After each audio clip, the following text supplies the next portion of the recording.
Guys, कैसे हैं आप लोग। मैं हूं डॉक्टर कंचन। सो गाइस, आज का वीडियो आपके लिए बहुत ही हेल्पफुल होने वाला है, इंफॉर्मेटिव होने वाला है। आपने बहुत सारे वीडियोस भी देखे होंगे या पढ़ भी रखा होगा कि दांत को हेल्दी रखने के लिए क्या क्या किया जाए। आज मैं आपसे कुछ छोटे छोटे टिप्स शेयर करने वाली हूँ। एक तरह से ये होम रेमेडी समझिए जो आप घर पे फॉलो कर सकते हैं एंड डेफिनेटली फॉलो करके देखिए, डेफिनेटली आपको अच्छा रिजल्ट जरूर मिलेगा। बिना किसी देरी के वीडियो को स्टार्ट करते हैं। वीडियो स्टार्ट करने से पहले आप सबसे रिक्वेस्ट है, अगर आप मेरे चैनल पे नए हैं तो सब्सक्राइब जरूर करिए एंड बेल आइकन को भी दबाइए। इससे मेरे जो भी नए वीडियो आएंगे उनका नोटिफिकेशन आपको मिल पाएगा। हम स्टार्ट करेंगे पहले अपने डेली रूटीन से।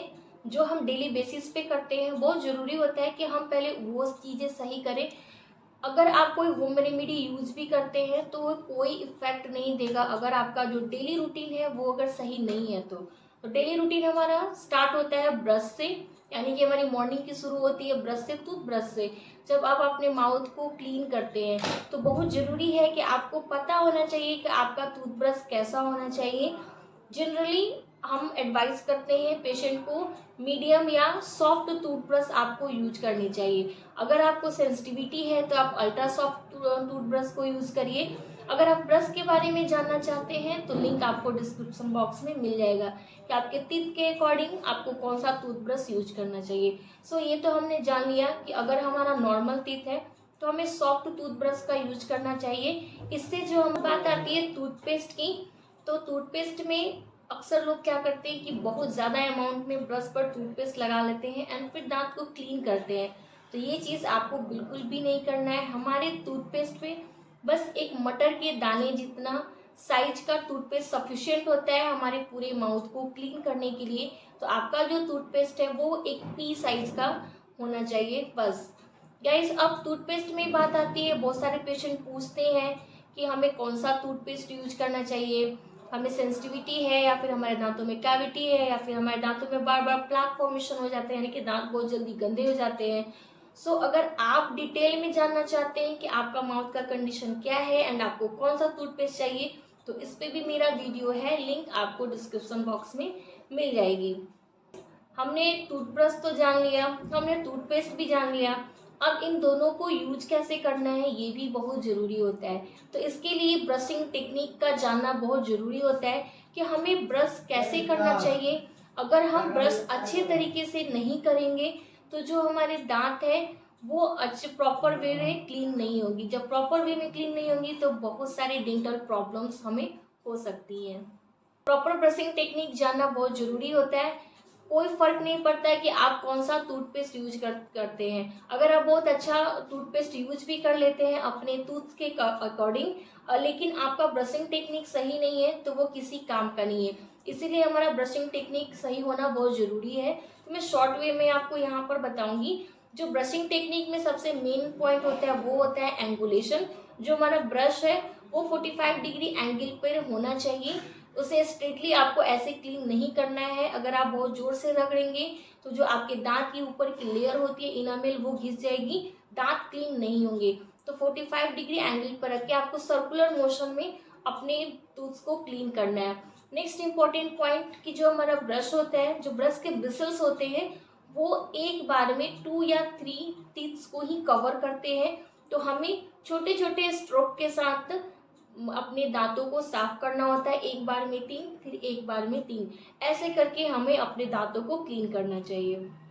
भी जान लिया ब्रश, टूथपेस्ट, ब्रशिंग टेक्निक। अब बात आती है कि हमें कितनी देर तक ब्रश करना चाहिए। बहुत सारे लोग ब्रश ले लेते हैं और घंटों घंटों ब्रश करते हैं। ऐसा आपको बिल्कुल भी नहीं करना है। हमारे माउथ को, हमारे टीथ को क्लीन करने के लिए 2 मिनट्स, ओनली 2 मिनट सफिशिएंट होता है। अगर आप प्रॉपर ब्रशिंग टेक्निक के साथ ब्रश कर रहे हैं तो 2 मिनट्स काफ़ी है। उसमें हमारे जो सारे टीथ हैं वो क्लीन हो जाएंगे, अच्छे से क्लीन हो जाएंगे। अगर गाइस आप जानना चाहते हैं अच्छे से डिटेल में कि हमें ब्रश कैसे करना चाहिए तो इसका भी लिंक आपको डिस्क्रिप्शन बॉक्स में मिल जाएगा।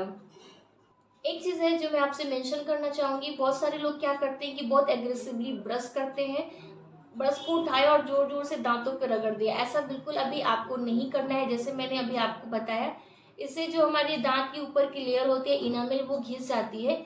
इसके साथ साथ जो सर्वाइकल पोर्शन होता है, जो हमारे दांत के पास जो मसूड़े होते हैं, वहाँ के जो दांत होते हैं वो कट जाते हैं दांत जोर से घिसने की वजह से। तो ऐसा गलती आपको बिल्कुल भी नहीं करना है। नेक्स्ट आता है कि अब हमें ब्रश कितनी बार करनी चाहिए।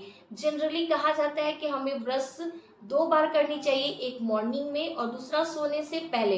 सोने से पहले में अक्सर कंफ्यूजन होता है कि कब हम खाना खा लें उसके जस्ट बाद ब्रश कर लें या फिर सोने जाएं उससे पहले ब्रश करें। सो आपको ब्रश रात में तभी करना है जब आप पूरा अपना खाना पीना फिनिश कर लें। एंड आपको इस बात का खास ध्यान रखना है कि ब्रश करने के बाद आपको कोई भी चीज़ नहीं खानी है। अगर हम जान लेते हैं कि हमें जो हमारा ब्रश है वो कब चेंज करना चाहिए।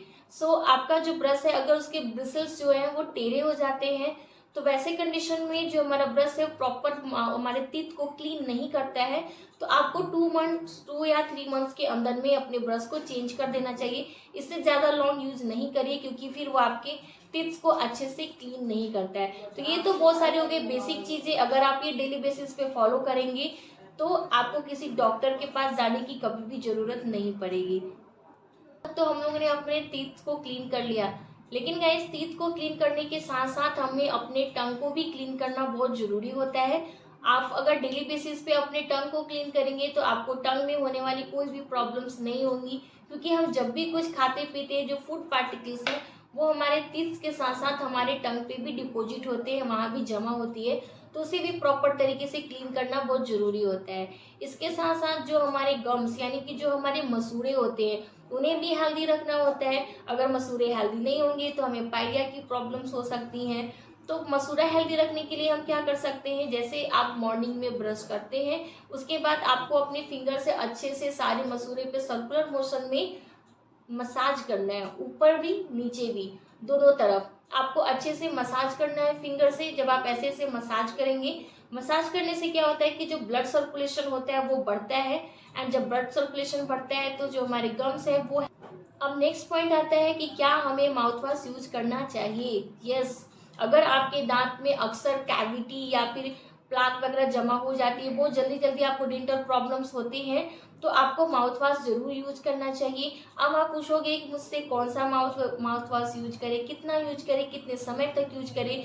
सो गाइस ये सारी डिटेल चीज़ें आपको मेरे अलग से एक वीडियो है माउथ वॉश के बारे में, उसमें मिल जाएंगी एंड लिंक आपको डिस्क्रिप्शन बॉक्स में भी मिल जाएगा। अगर आप माउथ वॉश यूज करना नहीं चाहते हैं, यानी कि आपके माउथ में उतनी डेंटल प्रॉब्लम्स नहीं होती हैं, आप अपने माउथ को हेल्दी रखना चाहते हैं, तो उसकी जगह पे आप नॉर्मल जो पानी होता है गुनगुना पानी, उसमें नमक डाल के नमक पानी का जो गार्गल होता है आप उसे यूज कर सकते हैं।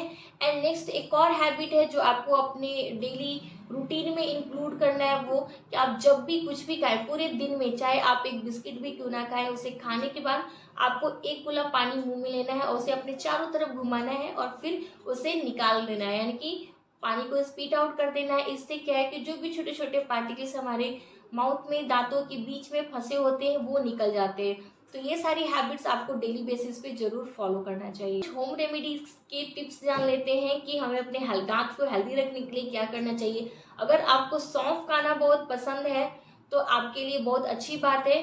खाना खाने के बाद आपको थोड़ी सी सौंफ जरूर खानी चाहिए।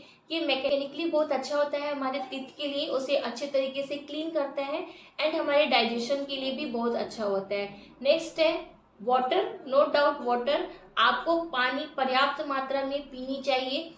पानी जो है हमारे ओरल कैविटी को तो अच्छे से क्लीन करती ही है, साथ में हमारी बॉडी के लिए भी काफ़ी बेनिफिशियल होता है। तो आपको पानी ज़्यादा से ज़्यादा पीनी चाहिए। चीज़ों को हमें अवॉइड करना चाहिए, तो आपको सोडा या कोल्ड ड्रिंक की जितनी भी एसिडिक चीज़ें होती हैं इसे आपको अवॉइड करना चाहिए। ये हमारे टिप्स के लिए, हमारी ओरल कैविटी के लिए बिल्कुल भी हेल्दी नहीं होता है। शुगर कंट्रोल भी आपको करना चाहिए। ज़्यादा शुगर इनटेक करने से जो हमारे टूथ है उसमें कैविटी यानी कि दांतों के सड़ने के चांसेस होते हैं। तो आपको अपना जो चीनी का मात्रा है वो कम करना चाहिए। अगर किसी को नेक्स्ट हमें किन बातों का खास करके ध्यान रखना चाहिए, हमें अपनी एसिडिटी चेक करनी चाहिए। अगर आपको एसिडिटी की प्रॉब्लम है तो हमारे दांत की जो ऊपर की लेयर होती है इनामेल, उसे भी घिस देती है। इससे दांतों में झंझनाहट यानी कि ठंडा गर्म लगने की प्रॉब्लम होती है। तो हमें ध्यान देना है कि हमें एसिडिटी की प्रॉब्लम तो नहीं है। अगर आपको डायबिटीज़ है तो आपको खास ध्यान देना चाहिए, क्योंकि डायबिटीज़ पेशेंट में जो डेंटल प्रॉब्लम है वो बहुत ज़्यादा आती हैं, जैसे दांत सड़ना या फिर दांतों में प्लाक या कैल्कुलस जमा होना, दांतों पे जो गंदगी जमा होना, ड्राई माउथ हो जाती है यानी कि बार बार मुंह सूखता है, जीरोस्टोमिया की प्रॉब्लम होती है। तो जो भी मैंने आपसे टेक्निक शेयर की, जैसे बहुत ज़्यादा पानी पीना चाहिए, इन सारी चीज़ों को अगर आप फॉलो करेंगे तो डायबिटीज़ होने के बाद भी आपको कोई प्रॉब्लम्स नहीं आएंगी। सो गाइस, ये थे सारे टिप्स। आई होप कि ये होम रेमेडीज आपको जरूर पसंद आई होगी, आपके लिए हेल्पफुल रही होगी। सो अगर वीडियो अच्छा लगा हो तो डेफिनेटली लाइक दीजिए, चैनल को सब्सक्राइब करिए एंड बेल आइकन को भी दबाइए एंड अपने फैमिली फ्रेंड्स में भी शेयर करिए ताकि उन्हें भी हेल्प मिल सके। सो गाइस, अगर आपके कोई क्वेश्चन हो तो आप मुझे कमेंट सेक्शन में पूछ सकते हैं। तब तक के लिए be healthy and be happy. Bye bye.